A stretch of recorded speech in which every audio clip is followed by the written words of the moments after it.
La Fresh Morning.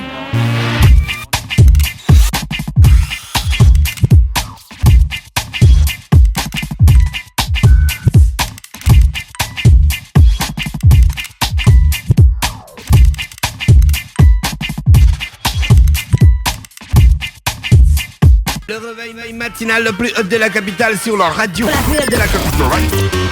Comme on vous l'a annoncé ce matin, on a le ministre d'État, M. Mukani Iwango, qui est avec nous dans le studio des 104.5. M. Mukani Iwango, que beaucoup de Gabonais connaissent déjà pour son activité dans le monde politique gabonais, mais aussi pour ses prises d'opposition. Mosley, rebonjour. Rebonjour Dafash, rebonjour tout le monde. Évidemment, ce matin, comme on l'a annoncé, nous recevons M. Mukani Iwango, Jean de Dieu, qui est évidemment le ministre d'État, ministre de l'Enseignement supérieur et de la Recherche. Alors, pour la petite présentation en ce qui concerne, on va dire, sa carrière aussi bien politique que dans ses fonctions, il faut savoir que c'est un magistrat, ancien conseiller juridique de Pierre Mamboundou, ancien vice-président de la FEGAFoot, ancien candidat à la présidence de la Fédération gabonaise de football, battu par Pierre-Alain Mungengi, président de l'Union du peuple gabonais, tendance loyaliste, à la suite de la mort de Pierre Mamboundou. D'ailleurs, ce poste lui avait valu en 2015 d'être radié des effectifs de la magistrature. Ensuite, il est président de l'Union et Solidarité, président exécutif de l'Union et Solidarité, membre de la coalition pour la Nouvelle République en son temps avant qu'il ne fasse son ralliement, du moins il ne décide de participer au gouvernement de la République depuis le 4 mai dernier. Le 4 mai, voilà. Le 4 mai. Monsieur le ministre d'État, bonjour. Bonjour chers amis. Merci d'avoir accepté notre invitation, surtout que ce n'est pas la première qu'on vous envoie. À l'époque, vous ne vouliez pas venir chez nous. Ah non, du tout, bien au contraire. Vous avez ici plutôt des visages tout à fait bienveillants que j'entendais rencontrer le plus tôt et c'est pas plus mal que ça se fasse maintenant. La politique et vous commence comment? Plutôt comme commence toute chose, de l'observation, de la société bien sûr, et comme tout observateur au terme de ce regard doit absolument se déterminer, ben voilà. D'accord. Se déterminer en conséquence. Vous êtes rentré en politique en quelle année, à quel âge? 1989. Qui vous a emmené dedans? Non, comme je l'ai dit, de mon observation des choses et de la décision qui devait en découler. Et depuis le départ, vous avez choisi un camp et une position? Mais forcément, le jeu politique vous conduit à prendre position pour forcément un camp. Non, monsieur le ministre d'État, on a vu des gens qui ont changé de camp d'opposition pendant longtemps dans notre pays. Ils ont fait le ping-pong politique. Ils ont fait le ping-pong politique, c'est normal qu'on vous pose la question. Mais je suis engagé en politique. Très bien. Et en m'engageant en politique, il y a deux familles politiques. Il y a celle qui est aux responsabilités et celle qui est à la proposition, à l'alternative. Oui. Je fais partie de ceux qui sont à l'alternative. À l'alternative, c'est-à-dire à l'opposition. Oui. J'aime bien votre approche. Très bien. C'est parfait. Je suis venu aussi pour faire du recrutement. Comment s'est fait la rencontre avec Pierre Mamboundou? Pierre Mamboundou est un aîné. Un aîné que je ne connaissais pas du tout, mais dont j'ai apprécié l'action, l'analyse. Et donc je me suis modestement mis à la disposition d'une cause qui m'a paru juste très tôt. Ne perdons pas de vue que lorsqu'il décide de porter sur la place publique son engagement, nous sommes en parti unique. Il prend la responsabilité en parti unique de proposer une alternative aux Gabonais en créant l'Union du peuple gabonais. J'ai trouvé cela tout à fait pertinent. J'ai estimé que les Gabonais avaient besoin d'une alternative dès 1989, quoique le régime était au parti unique. Donc voilà, je suis quelqu'un qui assume ses responsabilités, qui n'a pas peur, y compris de choquer. Et à ce titre-là, j'espère que nous aurons l'occasion d'échanger pour à la fois comprendre un certain nombre de choix. Alors, à la suite du décès de Pierre Mamboundou, au lieu de rester dans la logique de faire en sorte qu'il y ait un resserrement autour de celui qui avait été choisi pour pouvoir représenter toutes les sensibilités du parti, vous avez créé avec un certain nombre de partisans une tendance, la tendance loyaliste. Pourquoi l'avoir fait et qu'aujourd'hui on en soit pratiquement à parler de disparition de l'héritage de Pierre Mamboundou? Je vois que vous tirez sur l'ambulance, alors il faut remettre les choses à l'endroit. Lorsque Pierre Mamboundou décède, tout naturellement il faut pourvoir à la vacance. Lorsqu'il décède, M. Mathieu Mbumba Nzengi est le secrétaire exécutif et à ce titre, à la limite, le candidat naturel à la conduite de la transition, de l'intérim au besoin, de la vacance. Nous sommes bien sûr mobilisés derrière cette vacance-là et donc derrière M. Mathieu Mbumba Nzengi.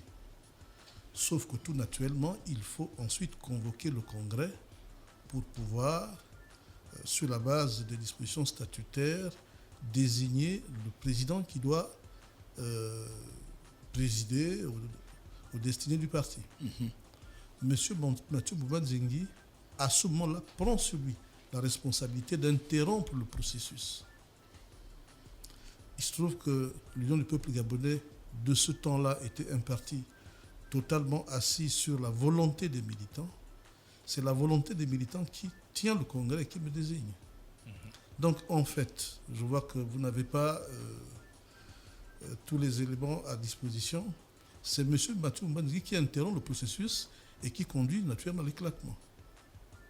Mais pourquoi vous n'avez pas travaillé à l'unité, malgré le fait qu'il ait eu à interrompre le processus? Peut-être faut-il... Vous auriez pu travailler pour sauvegarder cet héritage cher à un certain nombre de Gabonais qui adhéraient à la vision de Pierre Mamboundou. Je n'ai fait que ça, parce que, voyez-vous, Pierre Mamboundou décède en 2011. Le Congrès, nous le tenons en 2014. Cela témoigne à la fois de la disponibilité que nous avons marquée à conduire les choses avec tout le monde et du délai nécessaire pour comprendre à un moment que M. Mathieu Mbumba Nzengi entendait absolument détourner le processus. Vous voyez, en définitive, vous tirez sur l'ambulance. Alors, à la suite, vous avez décidé de conduire votre branche qui s'inscrit dans une logique de soutien au candidat Jean Ping. Vous critiquez la majorité. En 2015, vous avez été proposé une première fois à participer au gouvernement. Pourquoi avoir refusé en ce moment-là? Pour des raisons simples. À ce moment-là, je suis le président du Front de l'opposition pour l'alternance. Et à ce titre, naturellement, nous préparions l'élection présidentielle de 2016 et notre préoccupation à ce moment-là était la convocation d'une réunion la plus élargie possible pour traiter des questions de transparence. À ce titre, j'ai été emmené à rencontrer le chef de l'État pour le convaincre de convoquer cette réunion-là. Et malheureusement, je n'avais pas été entendu. Sauf que voilà, au bout de l'épreuve, j'avais été nommé au sein du gouvernement, toute chose qui ne pouvait pas être concevable en l'état. Mais monsieur le ministre d'État, il y a un jeune, le jeune Kevin Zingo, qui est passé ici dans notre émission et qui avait juré mordicus que ce deuxième appel devait être rejeté par vous. Mais ça n'a pas été le cas. Et aujourd'hui, on a l'impression, je dis bien, on a l'impression qu'il tente de vous vilipender à travers les médias. Qu'est-ce que vous répondez à cela? Écoutez, je ne peux pas répondre de la conduite d'une personnalité de renom comme M. Ange Kevin Ziou. Je note avec vous qu'il tient des propos plutôt inamicaux, mais là, je dois aussi prendre acte. Mais M. Iwango, est-ce qu'aujourd'hui, ce n'est pas de bonne guerre de sa part quand on sait qu'avec le mouvement des jeunes UPGistes qu'il a conduit, qui a été amené par la suite par Elsa Boukandou, qui vous a esté en justice après avoir décidé d'aller participer au gouvernement pour que vous puissiez démissionner de votre poste de président exécutif, est-ce que vous ne pensez pas qu'aujourd'hui, le soutien qui a été le leur à vos côtés, il se serait peut-être retrouvé dans une posture où il ne concevrait pas le fait que vous les ayez trahis? Je vais rajouter en disant qu'on parle d'une certaine, vous n'avez pas, lorsque vous avez été nommé, vous n'avez pas annoncé à vos partisans de manière officielle en les réunissant que vous partez au gouvernement. Ils l'ont découvert un petit peu comme tout le monde, donc c'était comme un petit mépris à leur endroit. Qu'est-ce que vous répondez à tout ça? Merci. Je note bien qu'il est passé par ici parce que visiblement il a conquis. J'ai aussi regardé beaucoup de choses sur Internet. Il n'a pas Le ministre d'État, il ne nous a pas Nous compris. posons des questions. Oui, bien parce que sûr. le commun des Gabonais Et veut il n'est pas savoir le seul. pourquoi aujourd'hui avoir accepté contre pratiquement l'avis de ceux qui vous soutiennent depuis un bon bout de temps en politique, Il est qui nécessaire. constituait même le bras séculaire de votre engagement pour certains.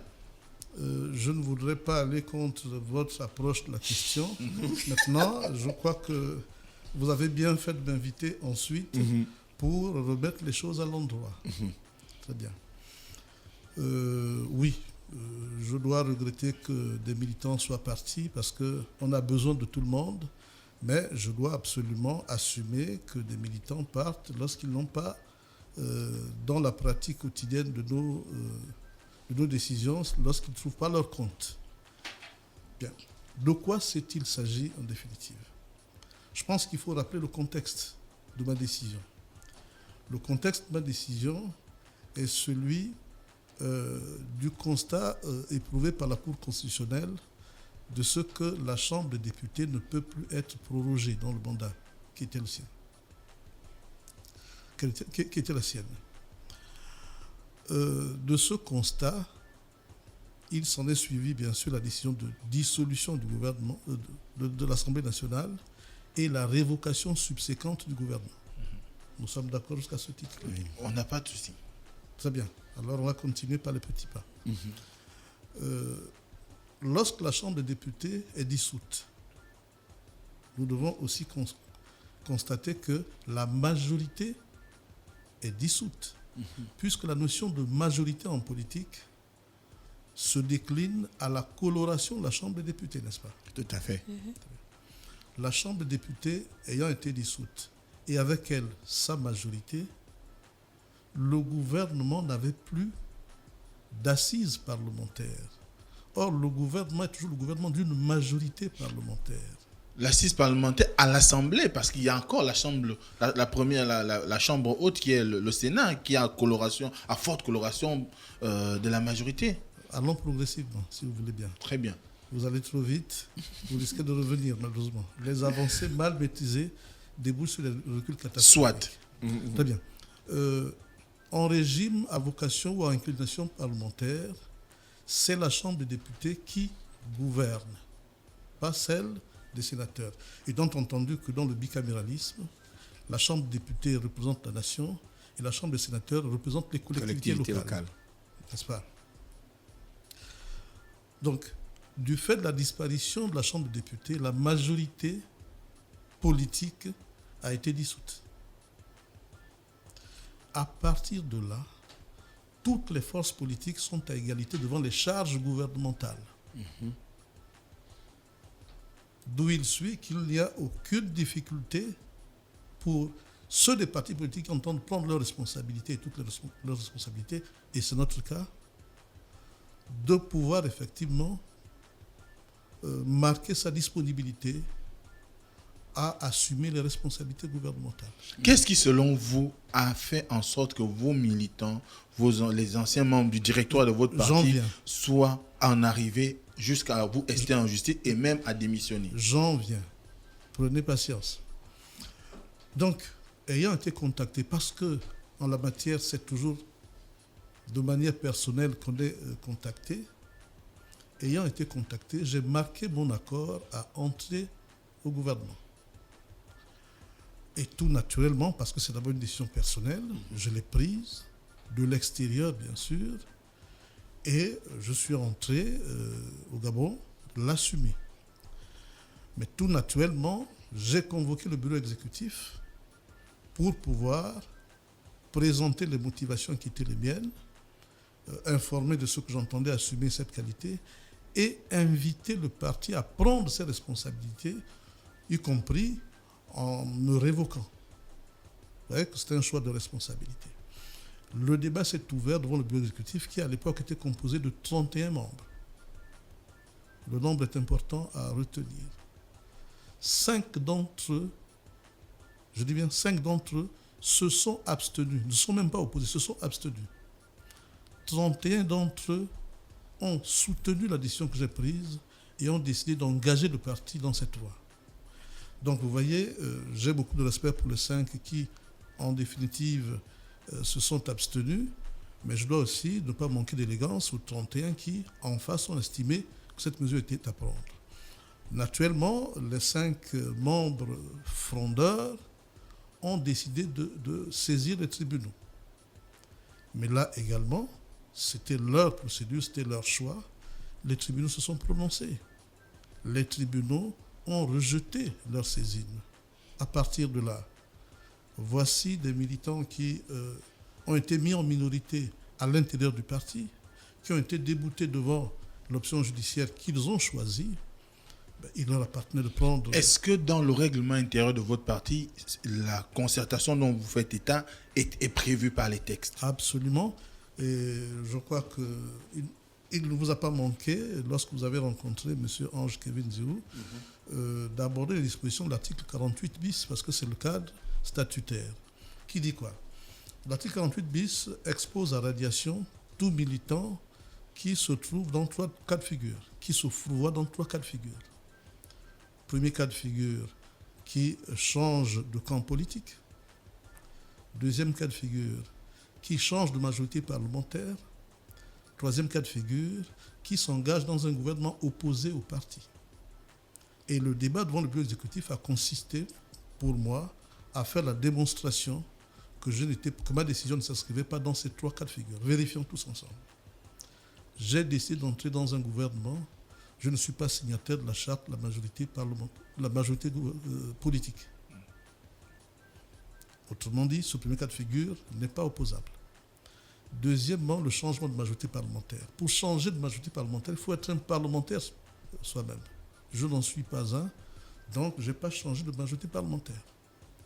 Troisième cas de figure et le dernier, est-ce que je suis entré dans un gouvernement opposé au parti? Réponse évidente, non. Lorsque je suis contacté pour entrer au gouvernement, il n'y a pas de gouvernement en place. Mais les tenants du pouvoir sont opposés à votre parti. On suit ce qui est écrit dans les textes, il n'y a pas de gouvernement. Voilà. Donc, lorsque je suis contacté et que je donne mon accord, il n'y a pas de gouvernement existant, le gouvernement est révoqué, et donc, je m'engage à entrer dans un gouvernement à constituer, n'est-ce pas?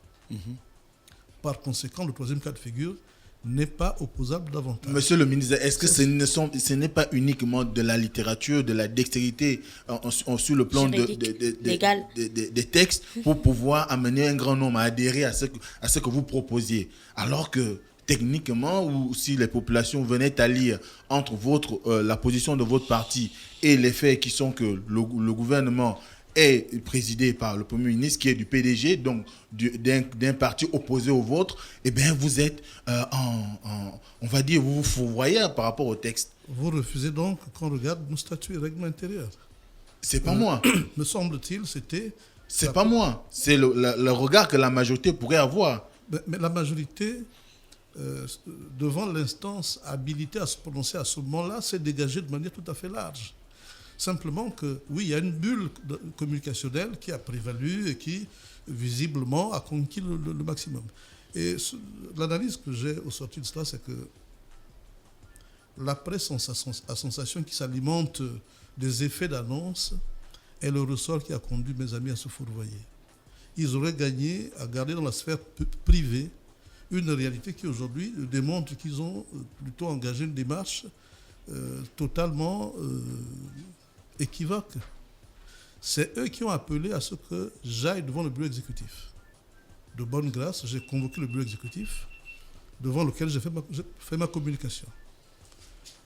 Convaincu que le bureau exécutif allait naturellement prononcer ma révocation, ma radiation, très bien, ils se sont retrouvés devant la triste réalité.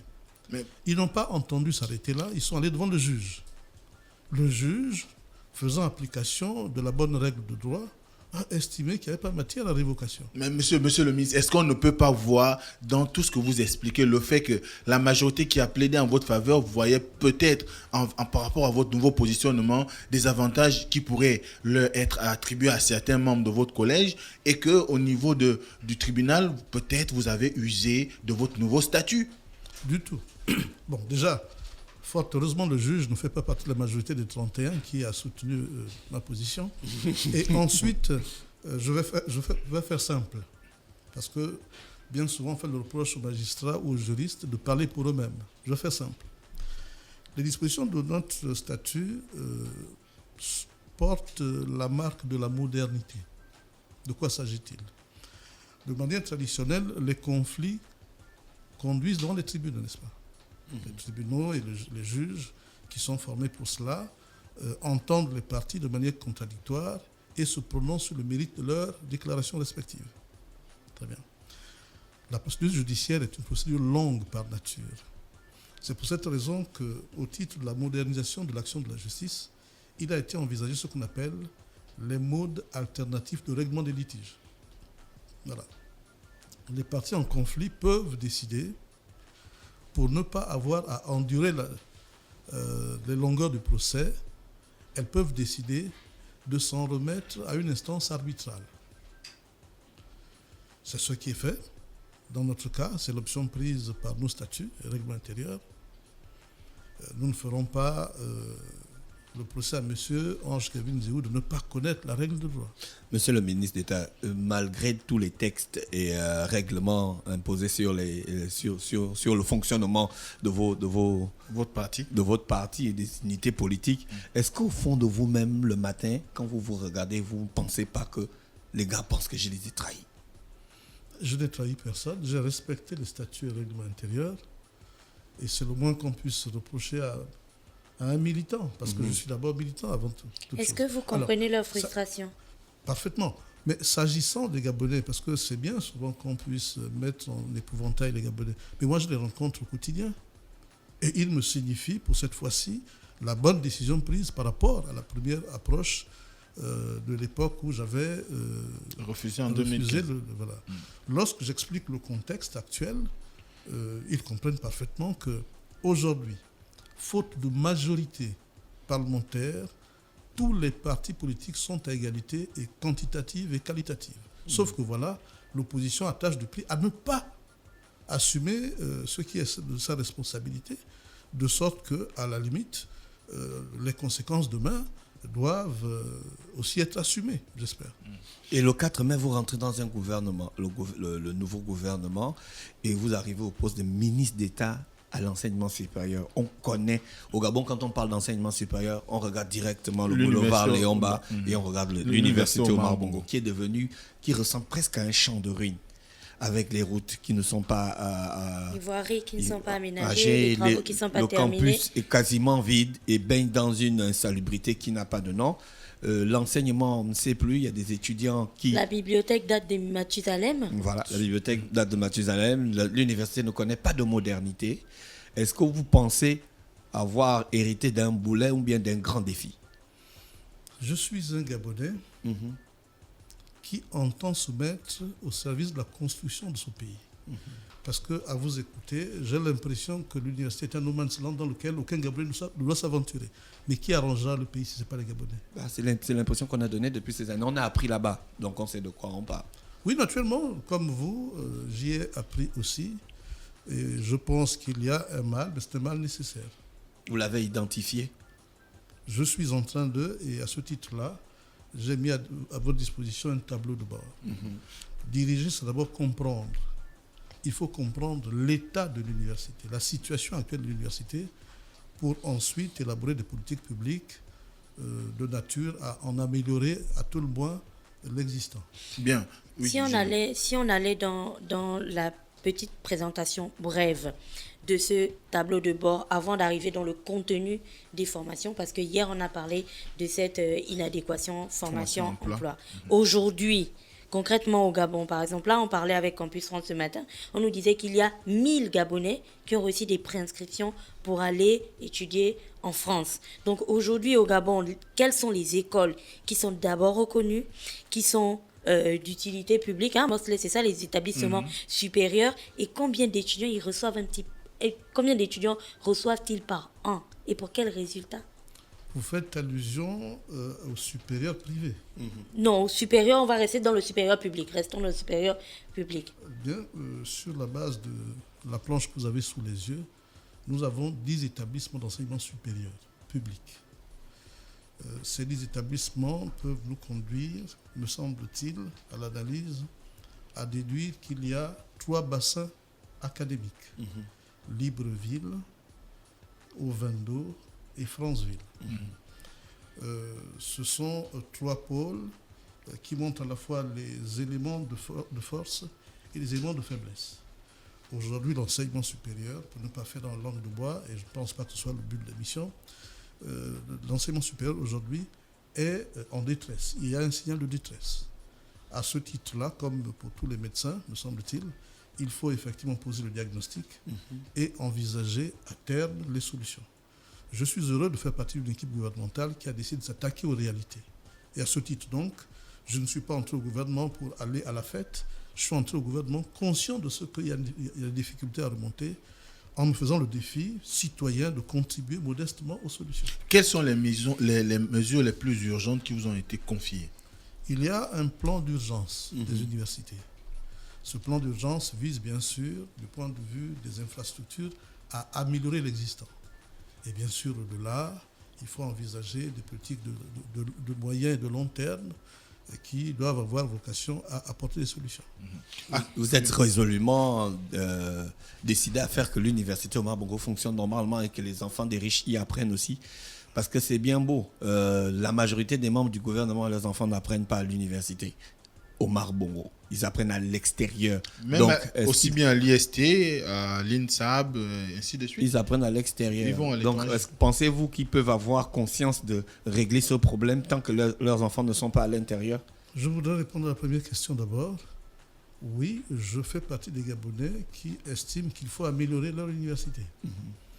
Parce que je pense que l'ambition d'un pays se décline dans la qualité de son université. Vous faites aussi partie des Gabonais qui ont les enfants à l'extérieur? Oui, je fais partie des Gabonais qui ont des enfants à l'extérieur et aussi à l'intérieur. Mon tout dernier passe en 4e et je voudrais profiter de votre émission, avec votre permission bien sûr, pour lui adresser mes vives félicitations. Autrement dit, je suis comme vous, comme ceux de la base, qui ont des enfants qui sont ici et donc qui naturellement a foi dans le système gabonais qu'il faut améliorer. Maintenant, oui, ceux qui sont en spécialité doivent aller à l'extérieur. Et à ce titre-là, comme d'autres Gabonais, j'ai la chance d'avoir des enfants qui réussissent aussi leur cursus et qui, à ce titre, les poursuivent à l'extérieur. Moi, j'avais une question, monsieur le ministre. Il y a quelque temps, il y avait une forte pluie à Libreville. Il y a une étudiante qui était décédée dans un taudis, littéralement, dans lequel elle vivait, parce que le campus de l'université était fermé. On parle du campus de l'université Omar Bongo. Ensuite, on peut parler aussi du campus de l'Institut supérieur de sciences, de l'Institut supérieur de technologie, où bien sûr j'ai appris à mon époque déjà, ce campus n'était plus que l'ombre de lui-même, et on peut en citer comme ça des tonnes et des tonnes. Là, on rentre dans la période des vacances. Est-ce que votre ministère a prévu des mesures d'urgence pour régler cette question, pour qu'à la rentrée, les Gabonais qui partent de toutes les provinces du pays pour venir à Libreville ne soient pas confrontés à la difficulté de trouver un logement, parce que l'on ne va pas partir maintenant dans le service qui devait construire les logements sociaux qui ne sont pas disponibles, donc on a un gros problème de logement. Est-ce que vous avez déjà pensé à cette question? Est-ce que vous anticipez ça? Où on va arriver à la rentrée et on aura encore des routes barrées, des grèves, et vous savez que depuis des années, c'est les mêmes problèmes. J'apprécie, voyez-vous, le ton de votre émission. Et le mérite revient à mes enfants qui sont de fervents auditeurs et téléspectateurs et qui m'ont convaincu souvent de regarder à votre émission. J'apprécie le ton. Oui, bien sûr. Tout à l'heure, j'ai évoqué un plan d'urgence. Et ce plan d'urgence, bien sûr, vise à améliorer l'existant dans le très court terme pour que nous puissions achever et conduire à son terme le semestre le dernier semestre. Et tout naturellement, nous mettons à profit la période de vacances pour pouvoir envisager un certain nombre d'actions fortes. Mais s'agissant de l'université... Monsieur le ministre, on aimerait avoir des exemples concrets. En termes de voirie à l'université Omar Bongo, est-ce qu'il y aura une solution d'ici la rentrée, d'ici septembre? En termes de restauration, est-ce qu'on va trouver des réponses crédibles pour les étudiants à l'université Omar Bongo? En termes d'enseignement. En termes d'enseignement, de refonte des curricula, est-ce qu'il y aura une nouveauté qui sera proposée aux étudiants? C'est tout cela que nous voulons savoir, parce qu'il ne sert à rien de dire aux populations il y aura des mesures fortes, mais parfois ces mesures fortes-là ne viennent pas et elles se sentent désabusées. Vous qui êtes Gabonais et Bantou, qui avez choisi d'aller au gouvernement pour l'intérêt supérieur de la nation et de l'intérêt des Gabonais, on aimerait avoir des éléments concrets qui permettent de vous juger à la suite. Monsieur le ministre d'État, on sait que vous êtes un opposant qui ne mâchez pas ses mots. On dirait que vous êtes arrivé là, vous avez vu les gens qui ont mangé l'argent des travaux de l'université et vous ne voulez plus parler. Heureusement que vous dites on dirait. Oui, j'ai dit on dirait. Ça suppose que vous-même, vous êtes tout à fait réservé sur votre affirmation. Mais non, mais il y a des gens qui ont mangé l'argent de l'université parce que les travaux ne peuvent pas commencer et puis sont abandonnés, monsieur le ministre d'État. Je n'en sais rien, vous prenez vos Vous n'avez pas, je n'avais pas pris la peine de voir vos équipes techniques de faire un audit monsieur de la situation, monsieur le ministre d'État. La discipline financière appartient à la Cour des comptes. C'est elle qui a l'habilitation nécessaire pour remonter, y compris les exercices antérieurs. Ce qui relève de ma responsabilité, c'est ce qui existe et les mesures à prendre. Alors, vous me faites penser à monsieur Rocard en France, ministre de l'Agriculture à l'époque, et devant le déficit alimentaire de la France, le journaliste le pressait sur les mesures urgentes pour régler cela. Il a dit, cher ami, mais les plantes il y a un cycle végétatif aux plantes, on ne va pas les tirer par l'eau pour qu'elles germent plus rapidement. Plutôt que nature. Oui, les mesures pour notre université sont inscrites pour certaines dans le long terme, pour d'autres dans le court terme, pour d'autres dans le moyen terme. D'ici à la rentrée prochaine, nous sommes dans le court terme. Oui. Dans le court terme, oui, je crois que les mesures, les faiblesses de l'université sont y compris dans sa gouvernance. Très bien. Et si vous me suivez, vous notez que je fais chacune des commission chacune des grandes écoles pour mettre en route le nouveau processus de désignation des recteurs des universités et de directeurs généraux des grandes écoles. C'est des mesures qui s'inscrivent dans le court terme. Je suis à la manœuvre et à la tâche. Pour ce qui est du moyen terme, encore sur le court terme, si vous avez été à l'université, vous avez dû noter qu'il y a une légère amélioration des conditions de circulation à l'université. Bien sûr, nous ne sommes pas allés jusqu'au bout, mais les efforts vont être accentués. Pour le reste, nous devons recourir, bien sûr, aux moyens à un moment de récession, de grande récession. Alors, vous avez dû suivre à ce titre-là qu'un séminaire gouvernemental a été organisé pour que chaque membre du gouvernement puisse s'approprier les mécanismes des PPP, les partenariats publics-privés. Face à la pénurie de liquidités, de trésorerie de l'État, nous devons explorer de nouvelles voies et les partenaires publics-privés se prêtent parfaitement à la manœuvre. Et dans ce sens, effectivement, il y a des mesures fortes qui sont en réflexion et qui devraient aboutir dans des termes assez tenus. C'est bien que vous ayez parlé de cette interview du ministre de l'Agriculture en France, parce que je vais justement revenir dans cette agriculture. Je regarde votre tableau de bord et on parle de l'INSAB, l'Institut national supérieur d'agronomie et de biotechnologie. Aujourd'hui, on parle de la diversification de l'économie au Gabon et l'INSAB, dans votre tableau de bord, n'a que 247 étudiants, quand bien sûr la majorité est concentrée à l'université Omar Bongo. 23 000 étudiants. Voilà. Dans les autres établissements, est-ce que vous avez pensé aujourd'hui à une sorte de réorganisation de l'INSAB pour essayer peut-être d'agrandir la capacité d'accueil de cette école qui, au final, les étudiants qui sortent de là-bas seront au cœur de la diversification de l'économie quand on parle du développement de l'agriculture? Très bonne question. Très bonne question qui pose le débat de fond. Les effectifs de l'INSAB ne résultent pas d'une restriction gouvernementale. Ce sont les curricula qu'il faut interroger à la base et en profondeur dans l'éducation nationale. Oui, le Gabonais est je dirais presque par essence, plutôt littéraire que scientifique. Regardez le tableau de bord qui renseigne sur les effectifs. Il faut revoir les programmes en profondeur dès la base pour obtenir une tendance qui verse vers les matières scientifiques. Et de la sorte, bien sûr, nous aurons une plus grande autonomie dans la conception de nos programmes de recherche et bien sûr dans la capacité à pouvoir explorer d'autres voies. L'INSAB, effectivement, est une mine d'or. Je rentre de Franceville, où j'ai été présider le conseil d'administration. J'ai été sur le terrain. Et je pense qu'il y a besoin d'un plan Marshall de l'université gabonaise, dans son entièreté. L'université publique.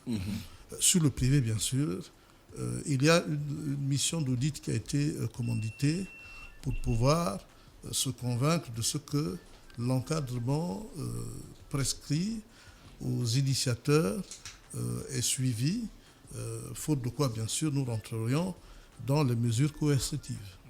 Alors, vous avez bien fait de le souligner tout à l'heure, la commission qui est aujourd'hui en train d'enregistrer les candidatures pour les recteurs et les directeurs généraux qui seront nommés dans les universités et grandes écoles du Gabon, sauf que le processus aujourd'hui souffre quand même d'un certain nombre de critiques, notamment en ce qui concerne l'ENSET et l'IST, parce qu'à l'ENSET, aujourd'hui, on se retrouve avec un seul enseignant qui peut prétendre au poste de responsable, puisqu'étant le seul dans l'établissement à être au grade de maître assistant.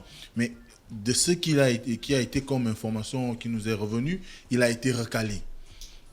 Et on a préféré des gens qui, ma foi, ne sont même pas des enseignants régulièrement affectés dans cet établissement pour être retenus pour la suite du processus. Et moi, je comprends la question. Je termine rapidement. À l'IST, il y a l'ensemble des candidats, aucun n'a été retenu.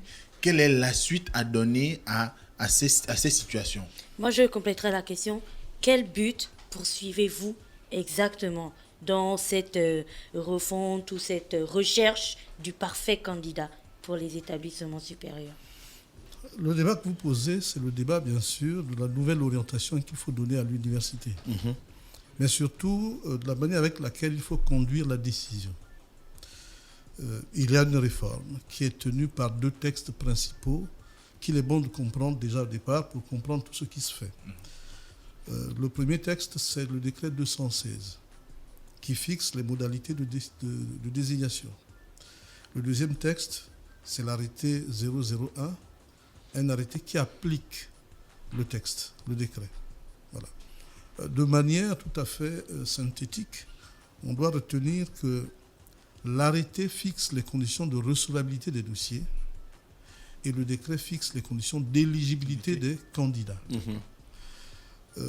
S'agissant de la recevabilité des dossiers, l'article 3 de l'arrêté 001 indique 5 pièces que chaque candidat doit fournir dans son dossier. Et la recevabilité s'apprécie au constat matériel de ces 5 pièces-là. Il s'agit notamment de la demande manuscrite, de l'acte administratif qui constate la prise de service, de l'acte administratif qui constate le grade du candidat, de son projet de gouvernance institutionnelle et du curriculum vitae. Donc, lorsque nous démarrons les conseils d'administration, j'informe les parties que c'est sur la base de ces 5 pièces qu'on va avoir à apprécier la recevabilité de sa candidature. S'agissant des candidats aux responsabilités et qui veulent être reconduits, il leur est exigé, en article 10 de l'arrêté, de présenter le bilan de leur exercice. Un bilan global du temps ou des années? Le bilan global de leur action à la tête de l'institution. Ça, c'est pour la recevabilité. Lorsque leurs dossiers sont recevables, nous examinons ensuite leur éligibilité. Et celle-ci se décline de l'interprétation des pièces exigées au titre de la recevabilité. Notamment, il faut qu'ils justifient qu'ils sont enseignants permanents. Et là, bien sûr, c'est à la fois l'acte qui constate leur grade et l'acte qui constate leur prise de service. Ils doivent faire la preuve qu'ils sont aux affaires académiques depuis au moins 10 ans pour les recteurs et au moins 5 ans pour les directeurs généraux. La prise de service permet effectivement à l'analyse de faire l'imputation des délais. Et ensuite, ils doivent être au moins maîtres assistants pour les directeurs généraux et professeurs de rang magistral pour les recteurs. Voici donc le cadre juridique. S'agissant de l'ENSET, le candidat, l'un des candidats malheureux s'appelle M. Donatien Gangakouya, qui est aux responsabilités, oui, mais qui n'a pas présenté de bilan. Étant entendu que lorsque nous sommes en conseil, je donne la parole à chaque candidat pour que ils nous disent, voilà, dans mon dossier, pièce numéro 1, c'est ceci. M. Gangakouya a présenté toutes les pièces, sauf le bilan. Et j'ai insisté, l'article 10, monsieur, vous fait obligation de. Et il a dit, je n'avais pas vu ça, je ne savais pas qu'il y avait des bilans. Aussi simple. Donc, quoi qu'il ait un profil percutant, mais on ne peut partir de la recevabilité pour examiner l'éligibilité que si vous êtes quitte avec la question de recevabilité. Or, tel n'était pas le cas. Donc, nous n'avons pas eu à examiner la pertinence de sa proposition, étant entendu que ce dossier n'était pas recevable. Mais les autres qui ont été retenus souffrent du fait qu'ils ne sont pas maîtres assistants. Alors, on va y aller. L'ENSET fonctionne, a été créé sur la base d'une ordonnance, n'est-ce pas? Et cette ordonnance, dans une disposition pertinente, indique que du fait de la spécificité de l'établissement, un décret établira les correspondances entre les diplômes professionnels et les diplômes, je dirais, académiques délivrés par le CAMES. À ce jour, ce décret n'existe pas. Et comme le mode de votation n'est pas nouveau, en fait, dans le milieu universitaire, on y était déjà passé par l'expérience, ce débat s'était posé en son temps. Et dans les mêmes termes pratiquement. Je dirais même presque avec les mêmes acteurs. Devant le rejet qui avait sanctionné l'examen de leur dossier au regard des critères du CAMES, ces membres-là recalés avaient saisi le juge qui avait pris une décision les qualifiant pour le vote de l'époque, aussi longtemps qu'un décret ne venait pas clairement établir qu'il n'était pas qualifié. Nous sommes à l'heure de la Coupe du Monde, donc du football. Vous avez entendu parler de l'arrêt Bosman en football? Non. Je ne suis pas très fort. Ah d'accord, très bien. L'arrêt Bosman est intervenu devant les juges pour régler une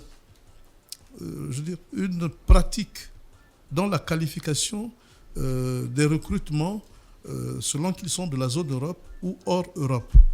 Donc, chaque fois que la loi comporte une carence et qu'on recourt devant les juges, la décision des juges fait loi.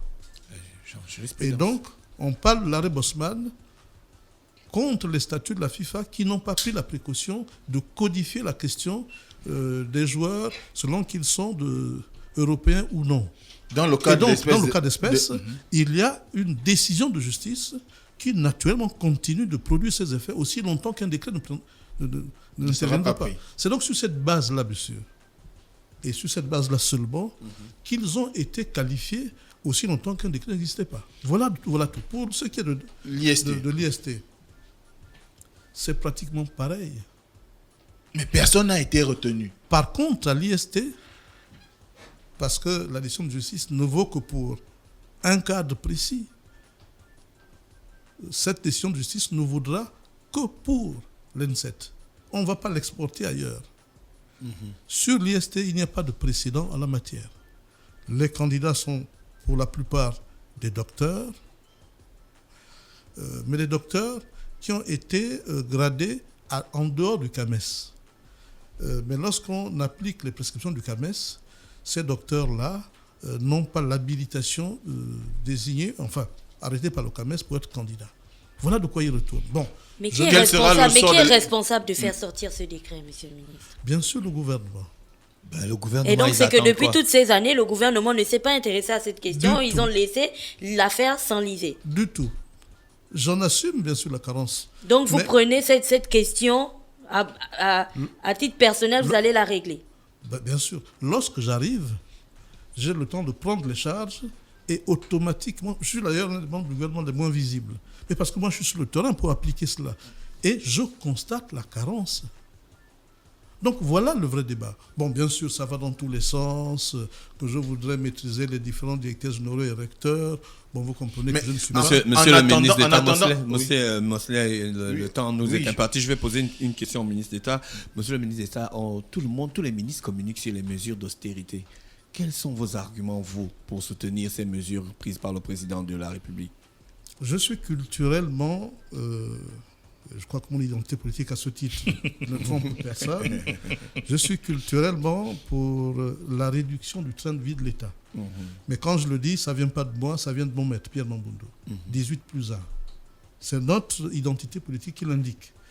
Et je pense que nous devions passer par là. Bien sûr, il faut que nous puissions mettre de la lucidité à la mesure. Et c'est en cela que, particulièrement, j'apprécie le fait que c'est à partir d'un certain niveau de salaire que l'on doit pratiquer les décotes respectives. Je suis pour qu'on réduise les cabinets. Lorsque j'arrive, lorsque je suis nommé au gouvernement, j'ai droit en tant que ministre d'État à 35 collaborateurs au cabinet. Aujourd'hui, il y en a 16. Donc vous voyez que les mesures qui sont prises, ça n'est pas, je veux dire, des simples déclamations, des simples catalogues de bonnes intentions. Je le vis au quotidien. Bon, naturellement, mon salaire a été revu à la baisse, mais comme je sors du chômage, je n'ai pas eu le temps de remarquer la différence. Donc, moi, là-dedans, ça me plaît parfaitement. Mais il se pose quand même un souci aujourd'hui. Les populations, à la lumière de lectures dans la presse ou de ceux qui suivent les informations, comment soutenir les mesures d'austérité quand l'exécutif se prend des vacances à l'étranger? Je ne sais pas de quoi vous parlez. On a dit que le Premier ministre, il a pris des vacances à l'étranger et tout ça. Moi, je le vois tous les jours à Libreville. Je ne sais pas à quel moment il est parti à l'étranger. Donc, sur le coup, je voudrais en savoir davantage. Monsieur le ministre, en fait, la vraie question qui fait... Les populations ont peur des mesures d'austérité parce que vous savez dans quel environnement nous avons grandi. Nous sommes des Bantous et le chef de famille s'occupe de tout le monde. Le chef de famille s'occupe de tout le monde. Et là, avec cette situation, le chef de famille ne pourra plus s'occuper de tout le monde. Qu'est-ce que vous allez dire aux membres des familles qui emmènent les ordonnances, les enfants de la nièce, la liste des fournitures du cousin alors que le salaire a diminué? Comment ils vont vivre ça? Et on imagine que vous-même, vous êtes plus que sollicité désormais. Oui, ça, je le note. Je le note. Quel discours vous allez tenir? Laissez les grands discours. Quel discours vous allez tenir à vos familles, vos amis, je voudrais les gens qui comptent sur vous? Ouais. Je voudrais déjà que nous puissions noter que au-delà de l'effet d'annonce, les mesures de décote ne frappent qu'à partir du seuil de 650 000. En dessous, rien ne sera touché. Or, le gros des Gabonais émarge sous ce seuil-là. Les décotes frappent les mesures, les salaires et les traitements au-dessus de 650 000. Donc, à la vérité, ce n'est pas tout le monde qui est touché tant que ça. Mais je crois qu'il faut prendre le temps de le présenter. Parce que certains s'abreuvent aux effets d'annonce et estiment qu'il y a péril à la demeure. Maintenant, oui, il faut consentir au sacrifice. Il y a un minimum de sacrifice qu'il faut consentir. Tout à l'heure, vous me preniez à défaut sur le fait que je ne suis pas allé à la fête au gouvernement. J'aurais dû choisir le ministère peut-être des Finances ou du pétrole. Mais je pense qu'il faut que les Gabonais sachent que c'est leur pays, qu'ils comprennent que le gouvernement lui-même s'applique les mesures dont il est question, et qu'en définitive, c'est de l'effort collectif que nous sortirons vainqueurs. Parce que nous n'avons pas d'autre choix. Ce qui est appliqué aujourd'hui, rassurez-vous, est incontournable. On l'aurait appliqué à un moment ou à un autre. C'est dommage que ce soit nous qui ayons à payer l'addition. Ça, oui. Mais c'était une mesure à prendre. Maintenant, moi, je compte sur le gouvernement qui, naturellement, marque sa disposition ou sa disponibilité à aller plus avant dans la protection des salaires les plus bas, des Gabonais frappés par, j'allais dire, des mesures d'austérité, mais je pense que à bien regarder, et lorsque tout le processus va être totalement encadré, chacun trouvera son compte. Bon, c'est la dernière question. Hein. Je vais donner ma dernière avant. Oui. Monsieur le ministre, ma dernière question, on a beaucoup parlé de la gestion de ces établissements supérieurs. Je voulais relever ici une situation que tout le monde connaît, mais dont personne n'ose parler. C'est celle de la mafia qui règne dans les concours d'entrée dans ces établissements supérieurs. Quand on parle de l'INSG, quand on parle de l'IUSO, quand on parle de l'IST, il y a des gens qui sont déjà admis avant même d'avoir fait le concours. Est-ce que dans votre ministère, vous allez prendre cette question-là à bras-le-corps parce que ce n'est pas un signe d'égalité des chances? Je ne demande qu'à me convaincre des hypothèses que vous évoquez. Monsieur le ministre, vous parlez comme si vous ne connaissiez pas la réalité des Gabonais. Mais vous savez que c'est des choses qui existent, monsieur le ministre. Vous parlez à l'ancien directeur général de l'École nationale de magistrature, qui a donc organisé les concours et qui ne se rappelle pas avoir été compromis dans de tels errements. Maintenant, par ailleurs, vous devez savoir que les établissements d'enseignement supérieur fonctionnent sur le principe de l'autonomie. Donc, c'est des choses avec lesquelles je ne suis pas au contact quotidien et comprenez ma réserve. Maintenant, de votre temps à l'École nationale de magistrature, vous n'avez pas reçu une liste à 21 heures d'un nombre de personnes à faire entrer? Du tout. Oh, monsieur le ministre, c'est une réalité quand même. Mais avec la mention doit réussir. Non, on sait que le concours national de la magistrature, l'annonce du concours sortait, le concours était déjà fini. Du tout. Si, monsieur le ministre, ça on peut le confirmer.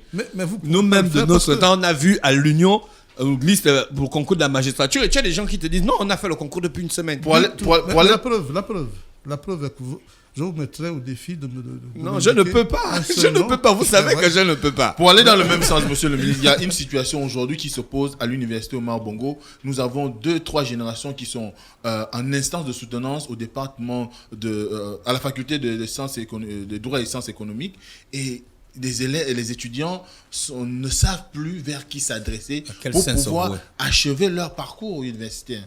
Est-ce qu'il n'est pas possible aujourd'hui que vous, en tant que ministre, vous puissiez amener les responsables de cet établissement à pouvoir libérer ces places-là pour ceux qui viendront?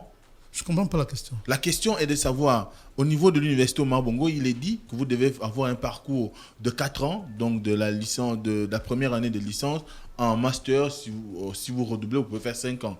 Mais il y a des gens qui ont satisfait à toutes ces exigences et qui sont aujourd'hui en instance de soutenance depuis 3, voire pour certains 4 ans.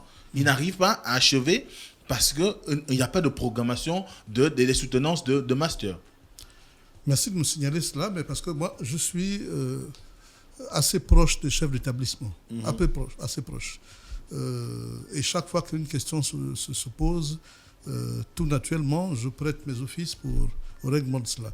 Je tiens à vous informer que dès que j'ai pris mes charges, les premiers partenaires que j'ai reçus, c'est les syndicats. C'est vous dire si j'ai une proximité avec cela. Et je reçois, y compris des étudiants, chaque fois qu'ils ont une difficulté. Je vais me rapprocher de monsieur le recteur d'une part et de l'autorité des canals pour comprendre ce que vous évoquez et avec eux, encourager à la solution. Monsieur le ministre, on vous remercie d'avoir accepté notre invitation et d'avoir accepté d'être disponible pour répondre à nos questions. C'est plutôt moi qui dois vous remercier de cette invitation. Je regrette, semble-t-il, que nous ayons eu une rencontre qui a échoué. J'espère m'être rattrapé. À la limite, je réclame un surplus. Très bien. Pour davantage aller plus loin dans les explications. Je pense que nous traversons un contexte d'une grande délicatesse. Et les premières solutions sont d'ordre pédagogique. Il faut informer. Et informer encore davantage les populations pour qu'elles comprennent que le pays, qu'aujourd'hui, c'est un devoir citoyen et donc patriotique d'œuvrer aux solutions face à la difficulté réelle. Et à ce titre, je suis heureux d'être membre d'un gouvernement qui s'attaque aux solutions parce qu'il faut bien qu'il y ait une génération qui les règle. Et à ce titre-là, je suis bien à ma place. C'était donc le ministre d'État, le ministre de l'Enseignement supérieur, M. Moukanyi Wango, qui répondait aux questions de Mosley ce matin sur les 104.5. René Ruth est avec nous. René Ruth, bonjour. Le réveil matinal le plus haut de la capitale sur leur radio. La plus haute de la capitale. Du lundi au vendredi, de 7h à 10h, reçoit 104.5 tonnes de musique dans le DAF Normie. Urban FM 104.5, la station urbaine. Vous écoutez Urban FM 104.5, la station urbaine. Urban FM, première radio chez les jeunes.